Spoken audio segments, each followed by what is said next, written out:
नमस्कार श्रोते हो, सुमंगल क्रिएशन्स मध्ये आपले हार्दिक स्वागत। एक राजा होता। बरेच वर्ष राज्य त्याने भोगले।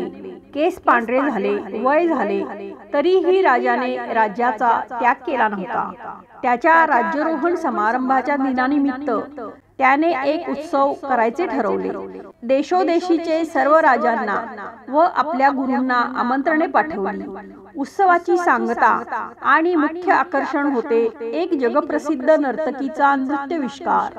राजाने या उत्सवानिमित्ताने आपल्या गुरूंना जरा जास्त दक्षिणा दिली, जेणेकरून नंतर गुरुजींना नर्तकीला काही बक्षिसे द्यावेसे वाटले तर त्यांच्याकडे पुरेसे पैसे असावेत।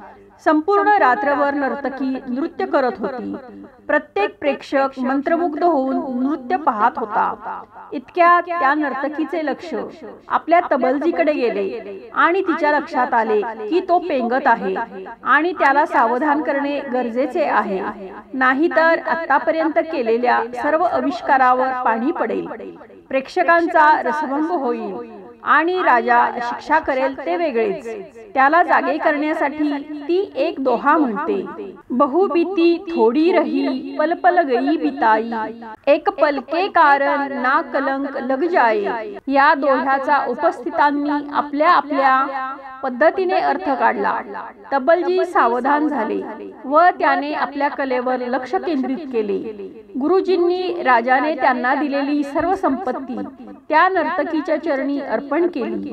राजकुमारीने आपल्या गळ्यातील अतिशय मौल्यवान हार त्या नर्तकीला दिला। राजपुत्राने आपल्या शिरावरील मुकुट त्या नर्तकीला दिला। राजा आश्चर्यचकित झाला।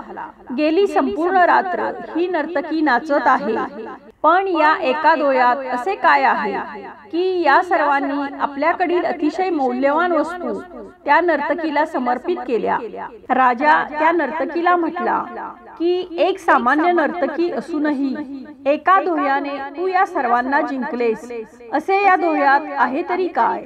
मित्रांनो, पुढील प्रसंग आता लक्षपूर्वक ऐका। राजाचे गुरुदेव उभे राहिले आणि अश्रू भरल्या डोळ्याने म्हणाले, हे राजा, हिला सामान्य नर्तकी म्हणून हीन लेखू नकोस। ती आता माझी गुरु आहे, कारण या एका दोह्याने तिने माझे डोळे उघडले आहेत। तिने मला सांगितले की इतकी वर्ष सर्व उपभोग सोडून तू तपश्चर्या केलीस आणि आता शेवट जवळ आला असताना या ऐहिक गोष्टीत का अडकलास?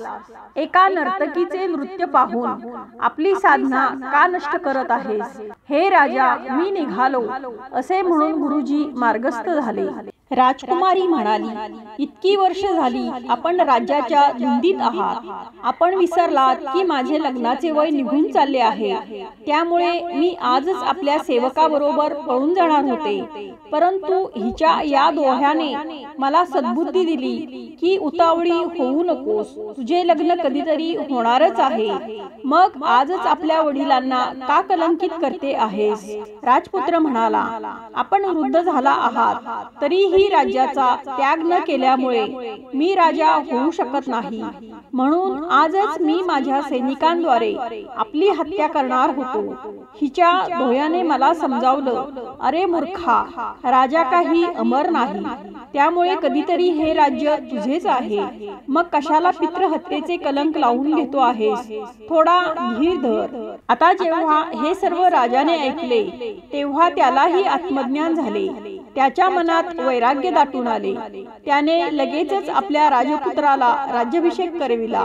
मुलीला उपस्थित राजामधील योग्य राजाची निवड करायला सांगून तिचे लग्न लावून दिले। स्वतः आपल्या राणीसह वनात आपल्या गुरुजींकडे निघून गेला। आता हे सर्व बघून त्या नर्तकीने विचार केला की माझ्या एका दोह्याने इतक्या लोकांच्या आयुष्यात परिवर्तन झाले, परंतु माझे काय? आणि मग तिनेही ठरवले आणि तिने आपल्या या निषिद्ध वृत्तीचा त्याग केला व देवाची प्रार्थना केली, हे प्रभू, माझ्या पापांची मला क्षमा कर। यापुढे मी फक्त तुझ्या नावाचे गुणगान करेन व उर्वरित आयुष्य तुझ्या सेवेत घालवेन। मित्रांनो, उपरोक्त कथा या परिस्थितीत आपणासही लागू नाही का होत? बहुबीती थोडी रही पल पल गई बिताई, एक पल के कारण ना कलंक लग जाए। तर श्रोते हो, कशी वाटली आपणास ही कथा? आवडली असल्यास जरूर लाईक करा, कॉमेंट्स करा, शेअर करा आणि आपल्या चॅनेलला अजून सबस्क्राईब केले नसेल तर सबस्क्राईब करा. धन्यवाद.